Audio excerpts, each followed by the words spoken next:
Harusnya kita sadar kalau kita ada sekarang ini, lalu kita melihat, nggak usah jauh-jauh, siapa yang ada di LP sekarang? Lebih banyak yang Kristen atau yang bukan? Kalau kita lihat itu, siapa pelaku-pelaku kejahatan sekarang? Kenapa bisa begitu? Padahal gereja banyak dan ibadah-ibadah nggak berhenti-berhenti.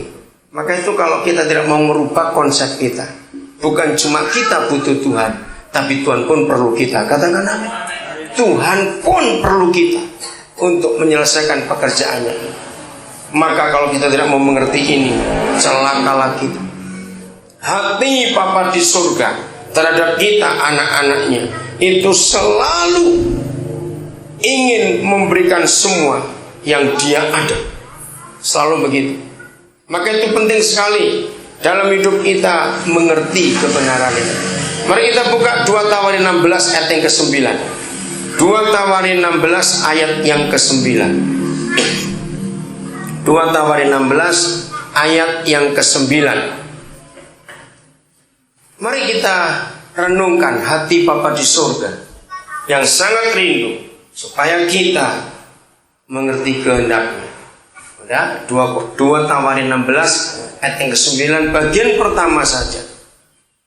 Karena mata Yahweh menjelajah seluruh bumi untuk melimpahkan kekuatannya kepada mereka yang bersungguh hati terhadap Dia.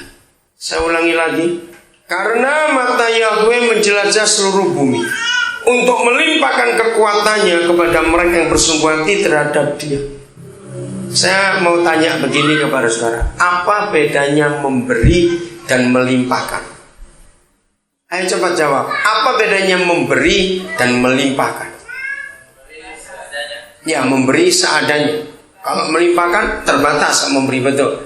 Kalau melimpahkan tumpah-tumpah, semua diberikan. Nah, menurut saudara, apa arti janji ini? Bahwa Bapa di surga tidak hanya memberikan berkat, enggak. Tapi ada sebuah kebenaran yang Dia katakan. Melimpahkan berapa hal? Melimpahkan apanya? Kekuatannya. Terima kasih. Melimpahkan kekuatannya. Oke. Secara sepintas saja, saudara pikirkan. Kira-kira apa yang terjadi kalau Bapa di surga menemukan gerejanya di bumi ini seperti syarat yang Dia minta, lalu gereja itu dilimpahkan seluruh kekuatannya, kira-kira kita jadi apa? Ayo, kalau sampai Dia menemukan orang yang Dia cari dengan syarat satu tadi, lalu Dia melimpahkan seluruh kekuatannya kepada saudara kita itu, kira-kira gereja itu bagaimana? Apa? Dahsyat, apalagi? Luar biasa, apalagi? Ayo, apa? Berkelimpahan, apalagi? Ya Pak, heboh, betul. Tuhan melimpahkan kekuatannya. Nah, ini yang kita nggak pernah mikir. Saudara harus tahu, sampai hari ini, apalagi dunia sudah begitu modern, alat-alat teknologi sudah begitu canggih. Saudara harus tahu, sampai hari ini tidak ada tanah atau pulau di seluruh dunia ini yang isinya jutaan pulau, kecil, besar, itu sekaya tanah Papua. Itu enggak ada. Nah, harusnya kita berpikir, pasti Bapa di surga punya maksud. Betul enggak? Kenapa enggak ditaruh yang di Amerika? Bayangkan, Amerika aja yang gak punya kekayaan alam seperti Papua bisa maju begitu. Singapura lebih lagi. Singapura itu kecil, saudara, tapi negara itu hebat, luar biasa. Tanggal 31 Juli yang lalu, Singapura merayakan turis yang datang ke negara itu dalam 1 bulan itu 1 juta. Negara kecil, negara itu penduduknya cuma 3 juta lebih, tapi kayanya luar biasa, nggak punya apa-apa. Singapura itu negara satu-satunya di dunia yang nggak punya sungai, nggak ada sungainya Singapura. Tapi dia bisa buat sungai buatan yang hebat. Yang lebih sakit hati lagi, karena bulan ini Singapura juga akan merayakan kemerdekaan. Jadi Indonesia, Malaysia, Singapura itu merayakan kemerdekaan di bulan yang sama, cuma tanggalnya beda.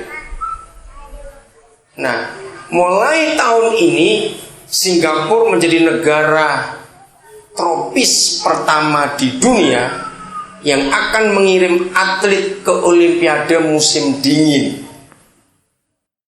2 minggu lalu saya baca berita ini. Aneh, negara yang gak punya salju tapi bisa kirim atlet untuk ikut Olimpiade musim dingin bulan Januari tahun depan. Air ya, Singapura itu air minumnya untuk seluruh rakyatnya itu beli dari Malaysia dan dari Indonesia. Karena gak punya gunung, gak punya mata air. Saudara bisa bayangkan. Nah, seharusnya Papua ini lebih daripada itu. Kalau Tuhan sudah memilih, lalu kita tidak mau mengerti, ini kesalahan kita. Maka itu orang Kristen, anak-anak Tuhan, harusnya kita mengerti betul-betul. Katakan apa? Harusnya kita mengerti betul-betul bahwa Tuhan mencari kita. Kalau dia ketemu kita, dia limpahkan kekuatannya kepada kita untuk buat sesuatu yang luar biasa. Ini baru bagian kecil dari apa yang kita ingin tahu. Nah, oke, kita kembali ke 9. Hanya ada satu syarat yang Tuhan ingin berikan kepada kita, yaitu yang apa? Ini baca yang apa? Bersungguh hati terhadap Dia. Enggak dicari yang syaratnya ini, syarat itu, tidak. Cuma satu, bersungguh hati terhadap Dia. Saudara, inilah yang Tuhan berikan kepada kita, anak-anak. Bersungguh hati terhadap Dia. Maka itu kalau kita betul-betul mau hidup dalam rencana Tuhan yang hebat ini, mari kita kerjakan ini dengan baik. Yaitu proses untuk kita bersungguh hati terhadap Dia di dalam hal apa saja. Kalau Dia tahu kita bersungguh hati, maka Dia limpahkan kekuatannya kepada kita. Pertama kali saya menerima poyon ayat ini, saya lupa tahun 80-an awal yang lalu. Yang muncul di pikiran saya adalah begini, kalau sampai ini terjadi pada satu gereja, karena Tuhan selalu bicara soal gereja, bukan pribadi, ingat ya, bukan pribadi. Papa di surga tidak pernah memakai pribadi. Itu bedanya perjanjian lama dan perjanjian baru. Kalau perjanjian lama masih satu orang. Perjanjian baru tidak, selalu kelompok. Karena dia mau tubuh Kristus, dia mau anggota tubuh Kristus. Jadi satu. Di situ orang nggak bisa sombong. Karena bukan pribadi dipakai seperti pada zaman perjanjian lama dulu. Jadi saya bayangkan begini, awal 80-an lalu, kalau sampai Tuhan, Papa di surga bisa menemukan gereja seperti yang dirindukan, bisa bersungguh hati kepada Dia, saudara, setan pun takut. Gereja itu nggak perlu doa puasa, nggak perlu doa malam, nggak perlu doa teriak-teriak, nggak perlu apa saja. Bersungguh hati kepada Dia, Tuhan akan limpahkan kekuatannya. Maka itu dengarkan, semua tim dalam tim berbeda-beda. Hari ini kita kumpul dari beberapa kelompok yang berbeda. Maka itu dengarkan, mengapa iblis suka memberi ketidaksehatian? Mengapa iblis suka membuat kita tersinggung, salah paham satu dengan yang lain? Karena iblis tahu kalau kita kompak, kalau kita sehati, kekuatan itu luar biasa. Maka itu jaga, saudara. Kalau iblis buat kita jengkel, iblis buat kita ingin marah dan sebagainya, kita harus menang. Jangan mau dikalahkan lagi. Karena kita harus menjadi orang yang betul-betul ditemukan Tuhan sebagai orang yang bersungguh hati terhadap Dia. Maka Dia akan melimpahkan kekuatannya itu. Dahsyat sekali. Oke, kita lihat firman yang berikut.